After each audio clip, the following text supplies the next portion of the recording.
I don't know why I like it. I just always have. This is a conscious effort on our part to open the creative envelope, so to speak, in order to entertain you in a more contemporary manner. Even though we call ourselves sports entertainment because of the athleticism involved, the key word in that phrase is entertainment. Vince McMahon has lost his mind. The man doesn't have it anymore. We in the WWF think that you, the audience, are quite frankly tired of having your intelligence insulted. Have you watched the television show lately? We also think that you're tired of the same old simplistic theory of good guys versus bad guys. Therefore, we've embarked upon a far more innovative and contemporary creative campaign that is far more invigorating and extemporaneous than ever before. Because while Doink the Clown had a green hair and a rubber nose, Stone Cold Steve Austin was drinking his first beer in ECW, damn you. Oh, we got attitude. You got nothing, man. As the times have changed, so have we. No, I'm not going to suggest that I'm the everyman, but let's be fair, I'm the everyman of this podcast. But if you're like me, prepared to let small inconveniences become massive inconveniences when it comes to, shall we say, maybe electronic devices or things in general, just sort of they break, maybe a crack on your phone, maybe in this particular instance, a charger where the wire's becoming slightly more and more sort of frayed and exposed. Well, my particular charger wire is so exposed that every single time I go near it, when I have to do preparation for this podcast, I am threatening electrocution. Now, I tell you, the sheer power and the sheer electricity that comes through my veins when I go near that, or at least the adrenaline, is nothing compared to what you're in for in this Beyond the Beermat podcast. My name is Stuart Quigley. Alongside me is Bill.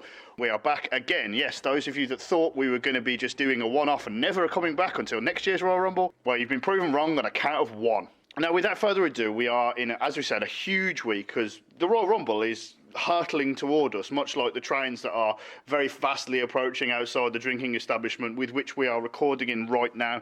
So, last time we took a look at the numbers. This time I want to take a look at something else that's not just the Royal Rumble, but also a very big part of the Royal Rumble, which is the matches that are on the card that aren't the Royal Rumble itself. And sometimes it's more important than others.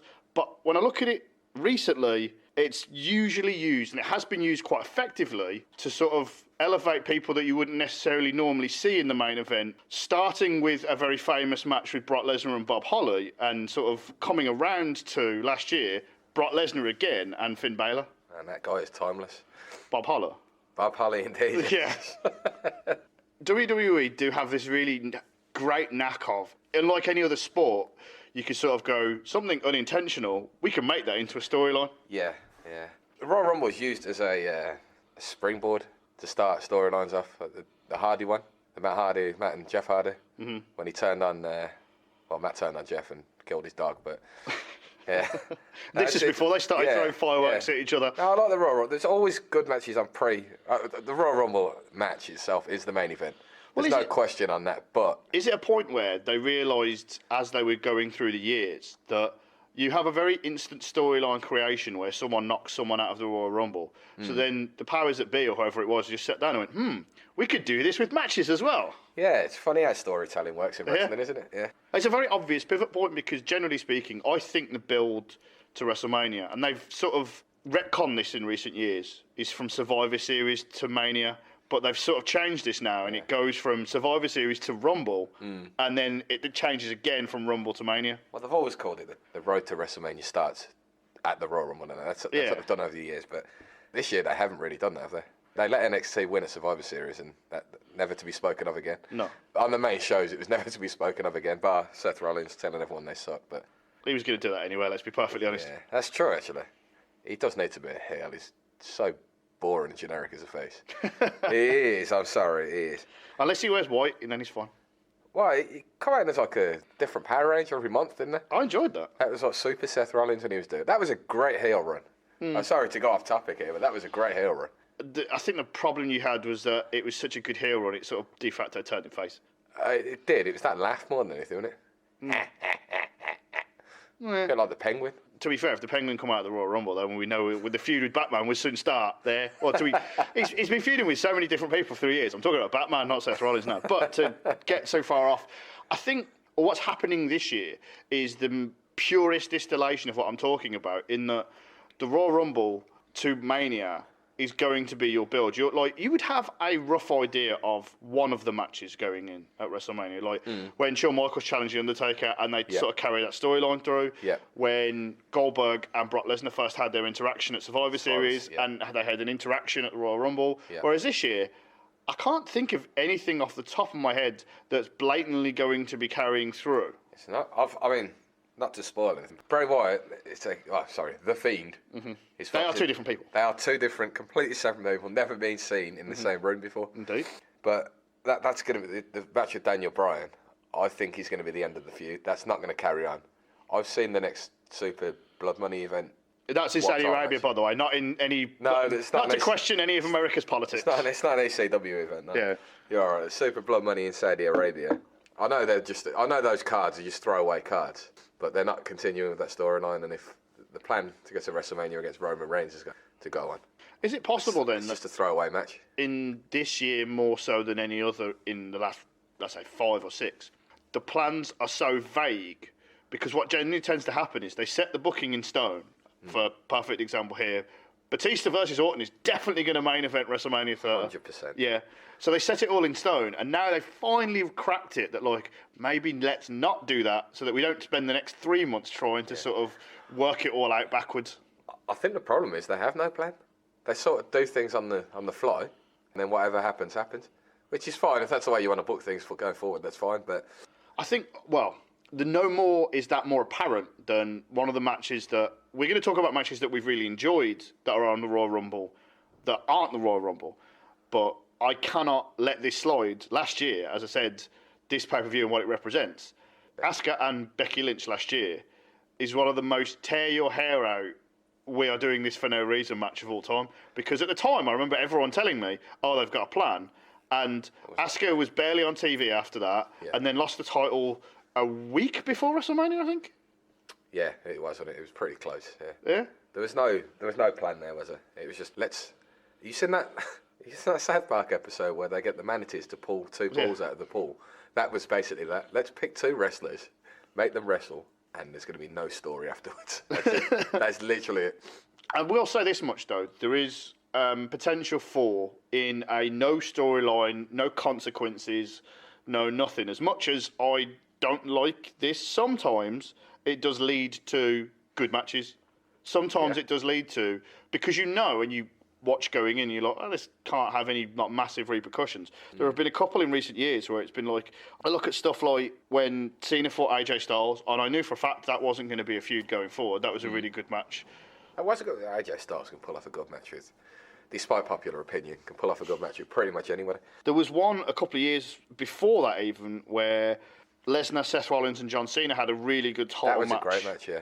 And WWE triple threats are always on fire, and I didn't really know going into that what we were going to get from it, but you sort of had a rough idea. And to be fair, to a lesser degree, bringing it slightly more sort of present time, the Lesnar, Kane, and Braun Strowman match for a couple of years ago, it was a fun 7-minute throwaway bullshit, 3 lads at a big match. That's exactly what it needed to be there. Yeah. It was never going to be a technical expertise match. No. It was just, that's what you want, 3 big blokes hitting each other as hard as they can. Brock Lesnar getting angry at Braun Strowman and kneeing him in the face because he didn't do what he wanted to. It was good fun. It's good fun for all the family. Okay, then. In terms of, I'm going to save sort of favourites for the end of the podcast, but in terms of sort of other, shall we say, interesting matches that have been at the Royal Rumble that maybe have had bigger consequences, not just in storyline terms, but overall. When you're talking about a low, which you could see coming a mile away, The Rock beating CM Punk. I don't know why you rag on that match so much. You knew what was going to happen. Before we started, you knew what was going to happen. I feel like... Do you know... CM Punk can't moan right. He had, 400 and what there? 400 and something. Yeah, so he had a great run. He can't really moan that The Rock, he was a massive star in Hollywood, and they wanted him to main event WrestleMania. That was the way out, wasn't it? You put him against your biggest star in Jon Cena at the time. And that was the way. I don't understand what you. I don't understand what you were angry about. That Okay, right. I think the problem I have with this match, in and amongst everything else, is like fourfold. Fourfold. Yeah, I know. I haven't actually got 4, but I could probably make up 2. First of all, they gave me the ending I wanted and then pulled it out from under the rug at the time. Your reaction was priceless. I should have videoed that and put it on the internet. Yeah, it was a very much sort of You were jumping petulant troll. You were jumping up and down with joy. It wasn't petulant. It was petulant. No, because I left the room when Vince came out. Yeah, I remember you punching a door as well for some reason. Yeah. That is a moment for me, that represents... It's all bullshit. It doesn't matter. Like, everything that you've been defending for the last God knows how many years, it's for nothing. It absolutely is for nothing. The result, if you take the result as it was, yeah, and who should have ended the title run then? I mean, end it at WrestleMania. You can have it be The Rock, but do it at WrestleMania. The only thing I will say is that should have been a triple threat match. Yeah, that should have been a triple threat match for the title. Yes, fine. That's one thing I'll say. Would I begrudge it slightly? But would I begrudge it less? Massively. The other thing is that, like, so okay, you've got the ending I want. One. The other thing is the fact that you've got the whole idea of it just sums up some dickhead from 10 years ago can come back, wrestle 2 matches, one of them against R-Truth and The Miz, who then get blamed for the ratings, have a very sort of average match at WrestleMania, which he shouldn't have won, and then come back again another year later, have absolutely nowhere, just be given the strap. The strap should elevate someone, not just be given as a trinket, just because you've come back, graced us with your presence from Hollywood. Ooh, Fast and the Furious 7, yay! No. Hey, that was a good film. Let's not the film. They are what they are. Yeah, okay. And Rory's what Rory's. Exactly. No, I just said what it was. They had Hollywood's highest grossing actor. Is it fair to say then, there's an element of truth in your way of looking at it, but there's also, what I'm about to say is, no one was really interested in seeing Cena Rock again. No, they weren't. And putting the title on it was their way of going, this is how we make it interesting. Yeah, they shouldn't have done that. They shouldn't have done that. But the first one, they billed it as once in a lifetime. Yeah, that was a bit of a slap in the face. They should have left it at once in a lifetime. The Rock could have fought anyone. This is my other problem with it. What's the biggest problem with WWE today? And fuck me, we could be 2 hours with that. We haven't got The Rock. Yeah, clearly. Or Stone Cold, or Val Venus, or Kyan Tai, or any of those people. Anyone from 1998? Yes, anyone. Right. We don't have stars. Fair? Not a major star, no. They want everybody to be an equal star, which doesn't work. Yeah, no, that's... I don't think that If works. everyone's at the same level, no one's important. Exactly, yeah. Even if they're all portrayed as being all amazing, yes, no one's amazing. Exactly. Right. Who was the last star? Cena. When was that? That's at least 10 years ago. Yeah, you're so looking then built a Roman... Sorry, I shouldn't say it. Roman Reigns is a star. Not in that sense. I think Roman Reigns is the star of the show, and the only reason he's on SmackDown is because Fox have got the deal. He'd be front and centre on Raw otherwise. Okay. Lesnar doesn't count, by the way, in modern No, terms. Lesnar doesn't. Lesnar's an... anomaly. I know they use that phrase. Right? Lesnar's a prize fighter. Okay. I don't particularly like Brock Lesnar's... Most of the matches. I don't like most of the matches, but he is the star. When he comes back, he looks like the... Compared to the rest of them, that's why they hit the reset champion. button and give him the belt all the time. Yeah, exactly. But okay, so not enough stars.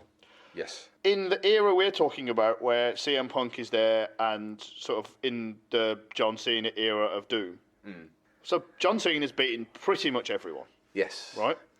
And then one of the few people he has a tough time with is CM Punk. So Jon Cena loses to The Rock. So immediately what you're saying is that The Rock is 15 times better than everyone on the roster. If this guy can come back after 7 years... True. Yeah. It's booked. So you don't have to be true. So if Cena loses, then, okay, he's terrible. But, so Cena loses, that immediately disqualifies everyone on the roster. But Cena's had a bit of trouble with CM Punk. So then Rock beats him. So then we know definitively there's no money in The Rock versus anyone on the roster by default. Yes. And then therefore, when these people are in a position of they move up the card, they're not stars because we've already proven their shit. Well, this is the problem, isn't it? Someone like Cesaro, everyone knows Cesaro is a great wrestler. Right? He looks the part. The only thing he can't do is talk, really. I think he's better than certainly they give him credit for. Yeah, he's better than they give him credit for, but he's not got the charisma of someone like MJF. And MJF will be in the WWE in the next 5-10 years. Definitely. Podcast for another day, but I think everyone with that kind of hype around them, if you put them into the WWE machine within 2 years, will be the same. Yeah, well, you say that, but I think he's got the similar charisma to what Chris Jericho had when he first came in and he interrupted The Rock. I think he's got the same charisma and he's got the same attitude. Oh, so The Rock might be able to shine some light on stars instead of just burying them. Well, we kind of buried Jericho, to be fair. I was just about to say, didn't he bury Jericho about 2 weeks later? Jericho always has, and one of the things that is something that not only Jericho uses, but Paul Heyman uses quite often, is Jericho has that one win over The Rock in the Undisputed title, and he used it again and again and again and again, and he got over in your head, because of the amount of times he used it, this idea of, I'm on The Rock's level because I beat him. Doesn't matter if I beat him once. Yeah. And the problem I have with the whole thing of the Rock CM Punk thing is that if CM Punk wins that match and then The Rock goes to WrestleMania, it's a triple threat, and Rock can pin fucking both of them for all I care. Yes. CM Punk will always go, I beat you that once. When it mattered to you, I beat you, and I'm on the same level as you. Agreed. You just beat, it's 1-1 as far as I'm concerned. Agreed. But you know, as soon as that was the main event of the night, what was happening. Yeah. All right, okay, I will admit, they did not book that correctly. CM Punk should have won at the Rumble. They went to, was it No Way Out or Elimination Chamber? I actually quit wrestling for that month. Oh, man, you can't quit on wrestling. That's the best bit. Unfortunately, I think we're now at the point where if I'm ever going to quit, that was the jump-off point. You're a junkie. Yeah. But they should have, I don't know if it was No Way Out or Elimination Chamber at the time. Elimination. Is it Elimination Chamber? The Rock should have beat him then. And then the triple threat match should have been WrestleMania. Yeah.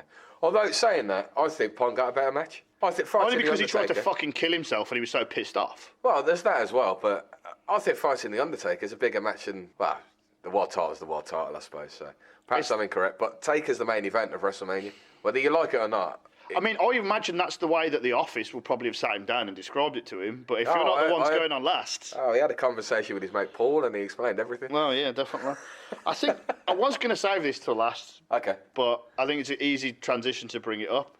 You're talking about a guy being made in a match that isn't the Royal Rumble. And the Royal Rumble is quite easy and good because you've got stars that are sort of mid-carders that you can sort of immediately elevate because they have that interaction with top-level guys that they wouldn't normally necessarily interact with. And that's why the title matches became slightly different.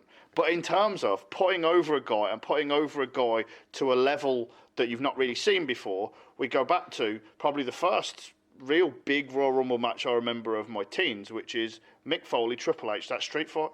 That was going to be on my favourite match list, that was. No, this is. I said I was going to save it to last because this is my number one. I think that whole event, if I'm mistaken, I apologise, but was there a tables match between the Dudleys and the Hardys before that? I think the Royal Rumble 2000 was an amazing event. Yeah. And that was an ongoing feud for a while, wasn't it? Mm-hmm. Cactus, he revealed he's the same guy, but he revealed he was going to be Cactus Jack. Much like Bray Wyatt and The Fiend, no one knew that Cactus Jack and Mick Foley could do it. And I think the match, the pedigree on the tax at the end, and that takes some balls to do anyway, but I think the whole match was solid. I think. It's a different match because you've got the devastation and the sort of infamy of The Rock and Mick Foley from before, the I Quit match. This is different. This is different in a way of like, it's not just destruction for the sake of destruction. That I Quit match is brutal. It's not just destruction for the sake of destruction. This was, I mean, I'm not sure if it's the exact moment. It may, as I'm talking, it feels like it is to me, where Triple H was that guy. Oh yeah, that definitely made him. Yeah, that definitely made him. And I know this is completely different. It's WrestleMania match, Mick Foley's WrestleMania match with Edge, that made him as well. So I feel like that was a cherry on top for Edge, to be honest. Well done, Mick. Well done, Mick. He knows what it's like. Right, didn't you? I like his friend Dwayne. I think as well, you're talking about That did make him that made him the guy you are, right? You're talking about that card and that Royal Rumble. You go to the opening match of that card, and boy, the way this turned out very differently to the other matches we've been talking about. Taz going over Kurt Angle. Technically, Taz never won that match. It was an illegal chokehold. It was. I mean, that's great heelishness from Kurt Angle, but that is putting over a guy in a way that you don't expect. Like, but that wasn't officially announced on the card, was it? Because Taz was the mystery guy, number 13. It wasn't like 13. 13 was a number. It just kept flashing like the vignettes up and that. But no one, everyone knew it was Taz on the. Yeah. The smart people knew it was Taz. I don't know why I'm doing inverted commas. No one can see that. Just like Jon Cena. Well, I mean, that was an amazing way to put him over. Yeah, you are right. I mean, imagine the crowd loved it. Where is he? He's from Brooklyn. Yeah. It was in Madison Square Garden. The crowd loved it. It's great.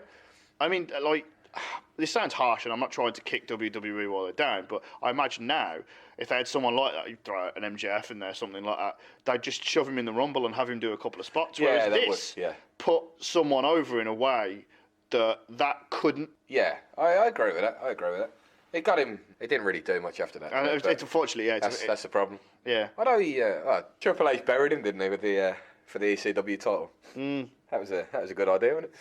Oh yeah, definitely. Yeah. It was fun for the whole family when you just go. I'm sure the goal in wrestling is to make sure that your opponent looks as little as credible as possible. That's true, because that doesn't get you over at all. No. And Kane, in that regard, then, seeing as I've just sort of jumped the gun and gone to the sort of be-all and end-all, and we'll probably come back to it at some point, but the Triple H Mick Foley sort of street fight. Are there any others before we delve into that a bit more in-depth? Do you remember a match between Jon Cena and Umaga? Oh, fuck, I forgot about that one, yeah. Last man standing. That was great, that was. That was perfect. Because Cena, that was probably the height of Cena, wasn't it? About 2006 or 2007? It was the height of, not only was it the height of Cena, it was the height of the crowd being really negative against him. It was. And saying that, like, he can't wrestle, he can't do this. And this was almost where Cena was on, like, a one-man mission to prove everybody wrong. Yeah. Because he'd had matches with, like, Shawn Michaels, and he'd had matches with Triple H, and he'd had matches with Jericho, I think, as well. And people were like, oh, no. He's being carried by the other guy. He can't do it himself. This was the first time he was put in a very sort of Hogan-esque style match where it's like you've got an unbelievable monster who isn't necessarily known for his work rate, shall we say, go out there and just sort of, because of the stipulation, I'm not going to say it was all Jon Cena, the stipulation does lend itself to this, but they put on an absolute fucking balls to the wall match for that, Yeah, it was a good match. It was solid. It did get him. You said the crowd were on top of him, but I think he earned their respect that day. That was certainly the start of the rehabilitation, I think. Yeah. He's a manager, Armando Estrada. Yes. He kept throwing weapons into the ring for Umaga, and Jon Cena kept grabbing them. That is bad man management.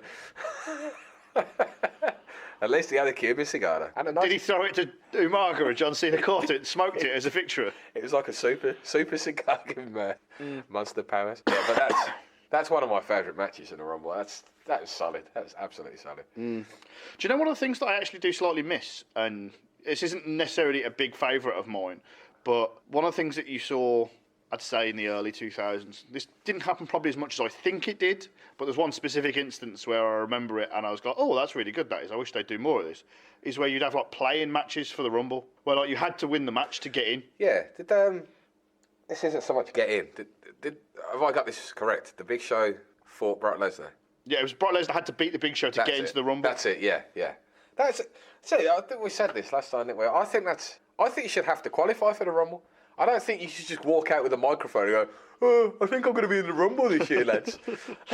So hard truth. Yeah, hard truth, yeah. That was quality overall. You should have to qualify. If the end goal is the main event title shot at WrestleMania, you should have to earn your way into that match. And if they're going to do what I suspect they're going to do, and have 10 Raw, 10 SmackDown, 10 NXT, right, that's not hard to put 10 matches together to qualify for a Rumble. No. And then you've got like a month's worth of storylines to run through it with. I wouldn't necessarily do it to that micromanaged degree because I kind of want a few surprises in the Rumble itself. I don't want to know the identity of all 30. But I like the idea, especially, I mean, it's such a cliched and overused trope whereby Paul Heyman was the evil general manager at SmackDown, I think, at the time. He'd sold out Brock Lesnar, sided with the Big Show, and it was all about how Paul Heyman wanted to keep Brock Lesnar away from the title. Paul Heyman wanted to make sure Brock Lesnar would never get his hands on the title. And fuck me, have we not seen that storyline a few thousand times before and since. So, you know, I'm not necessarily saying we should have general managers coming out and saying, like, let's get Shane McMahon to go all over everyone again, fine. But I do like the idea of someone having to have a match to just simply be in it, and the sort of idea of when they, because it then adds to a separate thing, which is that when he gets into the Rumble, he's already fucked because he already had a match. Yeah, they've done it before, haven't they? Like, is it? I can't remember who he was fighting now. Bret Hart. he was so injured from his match. He couldn't make it out to the Rumble, and someone takes his place. And things like, just little things like that. I think just little things like that. I think should be included. I don't think you should just walk out and you got one match of the night and that's it. I do actually miss the idea of when, I mean, the rosters are so big these days. You would have someone, if they had a match on the card of the Royal Rumble, they wouldn't actually be in the Royal Rumble. Yeah. The only ones you can do that with now really are the world title. Yeah. 2 world title matches. Well, that's sort of why they switched it, and then they've got to a point now where, like, whoever loses the title match, regardless of whether they were champion going in or not, you think, oh, they're going to be in the Rumble there. Yeah. That used to happen. That did used to happen. I like the idea of the fight earlier in the night. You win, you're number 30. You lose, you're number 1. You're entering at number 1. I like just little tiny ideas. Like, it doesn't have to correlate to the Rumble all the time. Perhaps you don't have to qualify for every single match, but just a little thing like that. The heels try and stop the top babyface from entering at number 30 because they're the chicken shit heels and want to be enter at the end when everyone's tired. And also as well, you've got a potential situation whereby we're trying to develop storylines for WrestleMania. If your top babyface is fighting someone on, say, like Roman Reigns and Baron Corbin, let's just say that for argument's sake, they're fighting a match, as you said, winner gets 30, loser gets 1. Maybe someone on SmackDown goes, do you know what, I fancy Roman Reigns as being number 1 rather than Baron Corbin, and comes in, interferes and makes sure. And then all of a sudden you've got a storyline set up, not just for the Rumble. Yeah. So if you want to, you could sort of have it finish either there with the next pay-per-view, or you could carry it on the whole way. Yeah, I agree with that. Because in sort of, if you're breaking it down to its most basic sense, which is usually where the logic falls apart in wrestling, is everyone who's in this match would try and be thinking, I need a way to make sure that all my threats are either out or knackered by the time we get to that latter stage. Yeah, I agree with that. There is one match that we would be sort of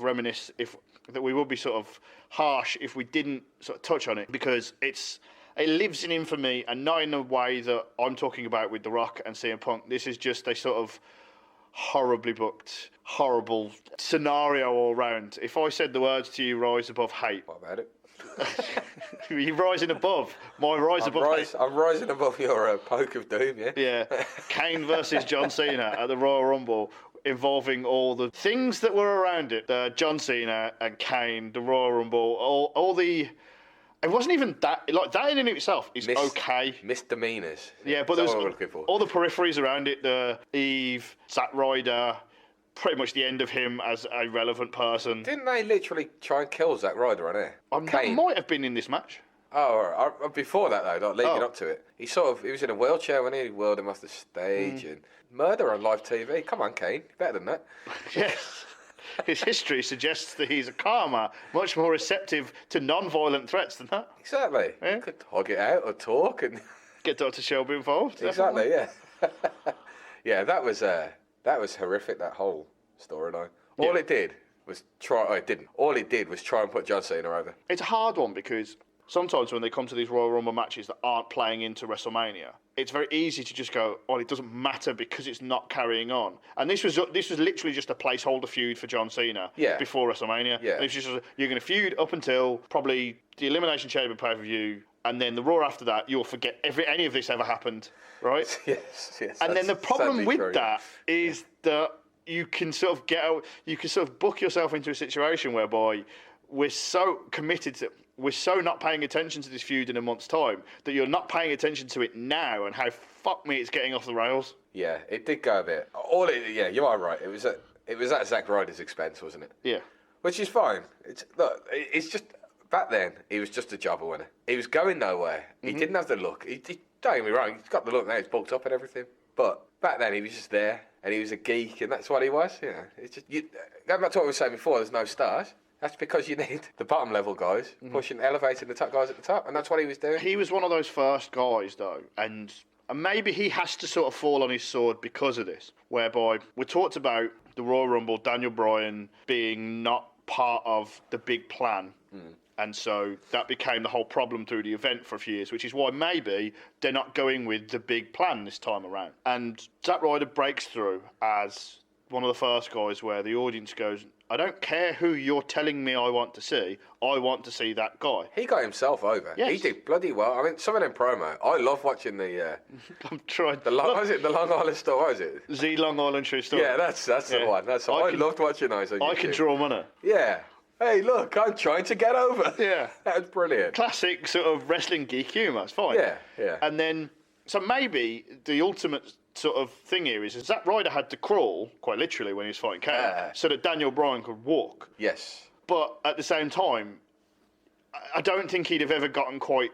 Like, it's hard... It's easy for me to say that. Zack Ryder was never going to go to a place that Daniel Bryan was going to go to. No, because I know he's funny. As much as I like him, and I think he's got a great gimmick, I think he's a nice guy and all that, he's nowhere near the wrestler Daniel Bryan is. No. And everyone knew that at the time. Mm-hmm. And that's why Daniel Bryan got. He's not got the look, has he? Let's face it. He's not the standard WWE 6'3", looks like he takes steroids but doesn't.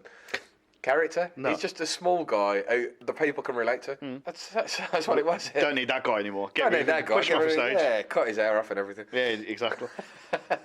Right, the other match I wanted to bring up was at Royal Rumble 2010, and it was on The Undertaker versus Rey Mysterio. Okay. I thought technically it was brilliant. It was a typical small man versus big man match, and Rey's the underdog. But I thought technically it was brilliant. And Rey and Undertaker have some interesting chemistry because Rey doesn't gel with everyone, and neither does the Undertaker. No, which makes for a very interesting match. Yeah, definitely. The only thing I was going to say is, and I don't know what this means because obviously I don't have this experience, but you do. Having been there live for that event, does that add something else to it? When you're there, like watching the matches that aren't the Royal Rumble, is there sort of a buzz there, or is it just sort of everyone waiting to watch the Rumble? Well, I think there is an element of everyone's there for the Rumble. Yeah. But that match in particular, the only match is Christian and Ezekiel Jackson. Crowd, they're not exactly known as great technical experts or anything, but this was during Christian's really good run, It was the ECW title run, But the crowd is buzzing for that, and then you had the stupid Piggy James shit, which I could not stand. Yeah. And then I think that was I think they went on before Sheamus and Orton. Sheamus' first run. Yeah, it's when he won the title. So that was his first title defence. Yeah, he was good. But yeah, there was a buzz in the crowd for that. Yeah. Because it's interesting, because if you've not listened to our podcast before, we've been to WrestleManias twice. Yeah. Woohoo! I've not been to a Royal Rumble, but when you're at a WrestleMania, there are matches that people are interested in, but it's sort of split. Not quite. There will be someone there that's going, I'm really looking forward to the Andre the Giant Memorial Battle Royal, but. Yeah. Generally speaking, the matches that people go to see are quite split. Whereas if you're at the Rumble live, generally speaking, that's what I'm saying. We went for the. I'll be honest, we went for the. We had no idea what the card was. Yeah. Obviously, we booked it 8 months up front. We went for the Rumble because it was the Rumble. Let's put it this way: those that went to see The Rock and CM Punk, right? They would have been there for the Rumble, and it just so happened that The Rock and CM Punk was there for the title. Yeah, that's right. And even in that scenario, you've still got sort of. This is why they have that really sometimes weird Rumble placement within the card itself.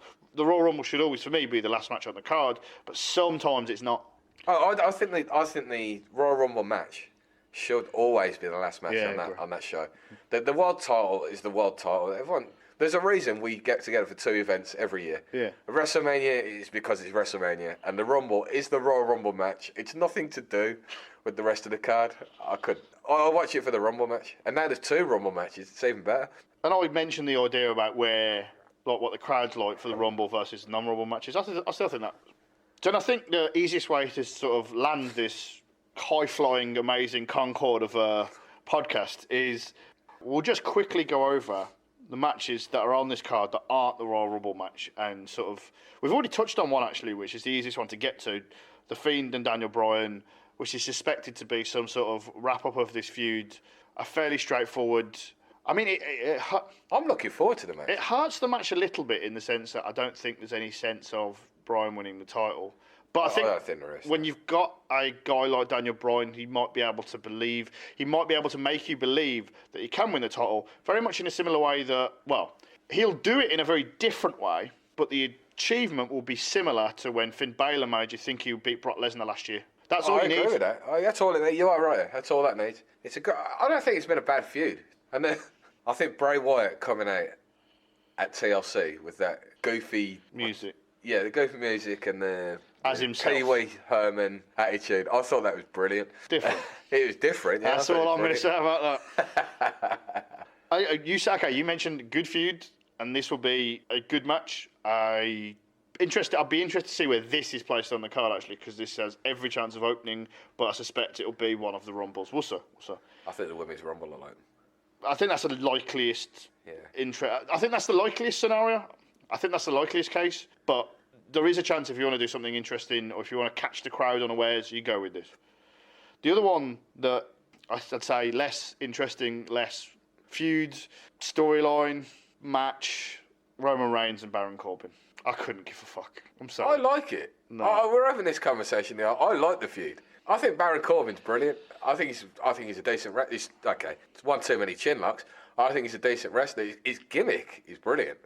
It's a chicken shit heel, but he's 6'3". It's brilliant. This is going to sound harsher than it's meant to sound, but I think this feud is a bit too paint by numbers. I've got a top baby face, a heel that's clearly below him that keeps cheating to get onto his level. The match doesn't appeal to me. The match itself will be paint by numbers.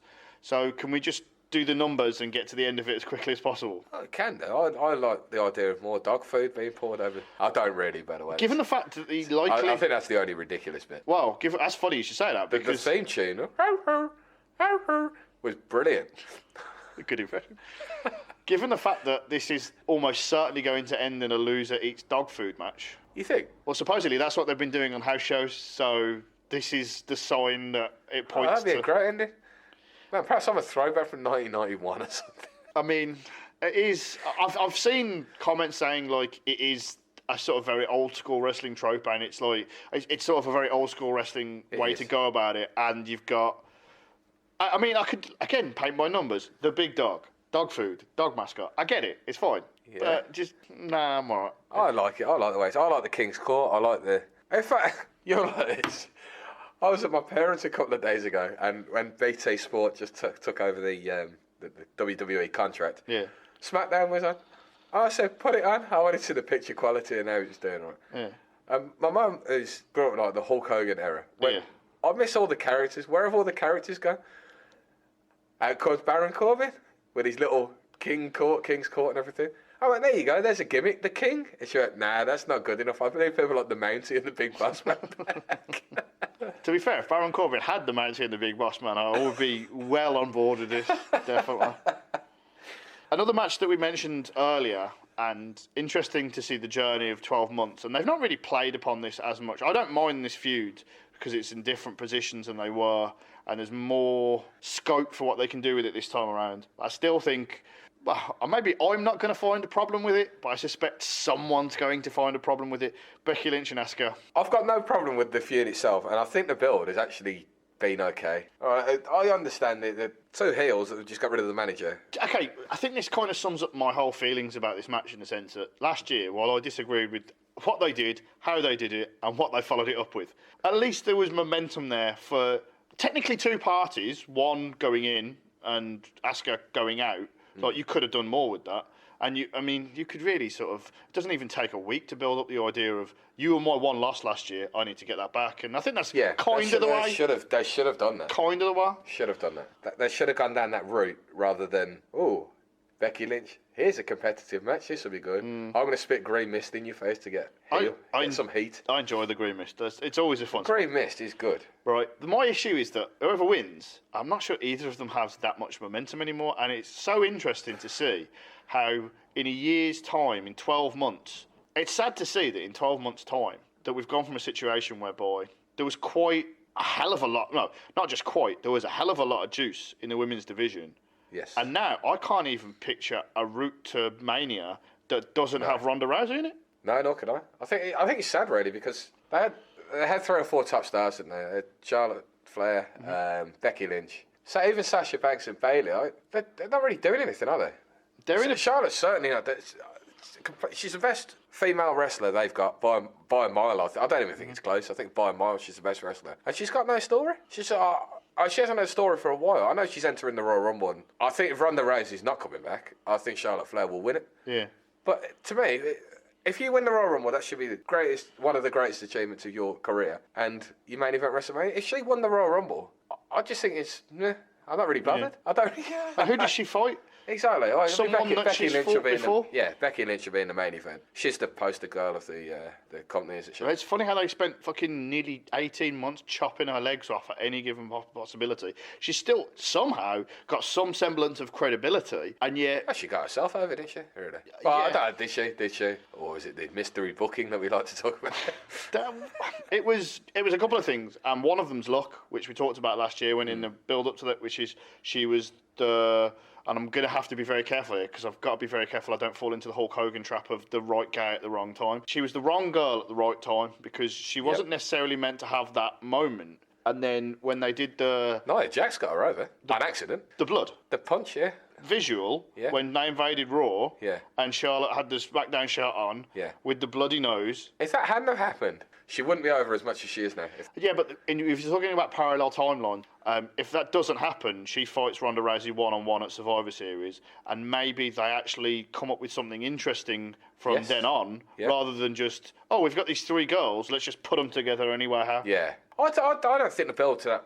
I don't think the match was particularly great. I don't think the build to that match was as bad as everyone... I've said all along that the whole thing stems from, fun enough, my dislike of Asuka winning at the Rumble. Yeah. Well, actually, no. It's not even that. I mentioned it. It's not her winning. It's her winning and there being nothing followed up. Yeah, no one cared, did they? The easiest way, if you're desperate to build a triple threat, the easiest way to do it, Ronda retains her belt, Becky wins that belt, Charlotte wins the Rumble. Yeah, done. Makes sense. That's the way they should have gone looking back, yeah. And on the other side of the coin, you mentioned earlier about Sasha Banks and Bayley, and we have to bite our tongues here a little because we were very, very off air, very, very, very disparaging towards these two this time last year, and I really didn't like either of them and what they were doing, the feud, everything. It was more to do with the booking than them themselves. I know what they're capable of. They're actually, this year, they're actually much better, but yet because of everything we've just discussed, they look less important. That's true, though. And then you've got this, and then you've got this pay-per-view match. Bayley versus Lacey Evans, which I would be stunned if that made the main card. It probably will make the pre-show. Lacey Evans, I understand what they're trying to do. She was in the US Army. Was she a Marine? She was definitely in the US Army. They're trying to make her as this American female hero, and I get what they're doing, but I can't buy it. I can't buy it. She's not got the charisma to pull it off, I don't think. In a very parallel way to the things we've been discussing earlier in this podcast, she is... I'm not going to say she's Bob Holler, but she is that kind of person. She's put in a title match, probably not going to win. She was brought into that company too soon to wrestle. You can tell watching a match, she's a bit green. She should have been in NXT. And I've got no problem with someone being new and learning. So everyone in every job, you've got to learn what you're doing. I've got no problem with that. We shouldn't be brought to the main show if you're not ready for the main show. The only thing you would say, though, is that the learning curve, if you're wrestling against the calibre of wrestlers that they've got, female this is on SmackDown, her education will go up a lot quicker than it would. It would, yeah. Yeah, you'd learn a lot. And Strowman had to learn quick. Yeah, and this is kind of what happened with sort of everyone uses this example, but I think the comparison is sort of fair in the sense that Trish learned on the fly and learned really quickly because if you looked at some of the women she had around her at the time, it was easier for her to do so. And that's usually why when people get brought up and they're not quite ready for it, they get stuck in a tag team where they can watch and learn. Yeah. And also as well, speaking of people stuck in a tag team, speaking of people that learning and all this and all that, this isn't a tag team match. I am very curious to see where this goes, if anywhere. Because it's such a throw. This has no real place in the card for me. And we talked about, and I joked about Bayley not being on the card. But according to the match listings I've got, Chad Gable versus Sheamus is on this card. And I just wonder what they're going to do with it. That's surely a pre-show match. I agree. But if it's on the card, then... I mean, sort of trying to loop this back around, and this is with the most hope in my heart and the biggest stretch you've ever seen since Michael Jordan at the end of Space Jam.